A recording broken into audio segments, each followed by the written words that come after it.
કેશોદના કાલવાણી ગામે આવડ માતાજીના વડલે ગામ સમસ્ત યજ્ઞ સમૂહ પ્રસાદીનું આયોજન કરાયું હતું। કેશોદ નજીક આવેલા કાલવાણી ગામે રેલવે ફાટક પાસે પૌરાણિક આવડ માતાજીના સ્થાનકે ઘેગુર વડલા નીચે ખોડિયાર માતાજી સહિત 7 બહેનોના સ્થાપક આવેલા છે। આસપાસના કાલવાણી ગામ સહિત ગ્રામ્ય વિસ્તારના રહીશો ખેડૂતોની આસ્થાનું કેન્દ્ર છે। કેશોદના કાલવાણી ગામે આવેલ વડલા નીચે બિરાજમાન ખોડિયાર માતાજી આવડ માતાજીના સ્થાનકે દર વર્ષે ચૈત્રી નવરાત્રી પૂર્ણ થતા શાસ્ત્રોક્ત વિધિ સાથે હોમાત્મક યજ્ઞ કરવામાં આવે છે અને સમસ્ત કાલવાણી ગામ સહિત ભાવિ ભક્તો માટે સમૂહ પ્રસાદીનું આયોજન કરવામાં આવે છે। લોકવાયકા મુજબ કેશોદના કાલવાણી ગામેથી રંગપુર તરફ જવાનો રસ્તે આવેલા રેલવે ફાટક પાસે 2 દશકા પહેલાના ઘેગુર વડલા નીચે વિરાજમાન આવડ માતાજીના સ્થાનકે આવી કોઈ બાળકને ઉધરસ ન મળતી હોય તો દર્શન કરી વડલાનો એક ટુકડો ગળામાં બાંધવામાં આવે તો મટી જાય છે। કેશોદના કાલવાણી ગામે આવેલ વડલાવાળી આવડ માતાજીના સ્થાનકે વર્ષો પહેલા સાધુ સંતો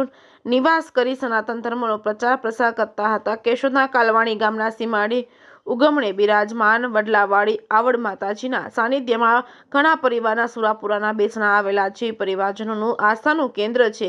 2 દશકા પહેલા રેલવે લાઇન નજીક મેસવાણથી માળિયાહાટીના સુધીના રાયડીના ખોડિયાર માતાજીના વડલાવાળી આવડ માતાજીના સ્થાનક સહિત સંખ્યાબંધ ધાર્મિક સ્થાનો આવેલા છે। અપૂરતી માહિતીના કારણે ઇતિહાસ ન જાણતા હોવા છતાં આસપાસના રહીશો ખેડૂતો શ્રદ્ધાપૂર્વક નિયમિત પૂજા અર્ચના કરે છે।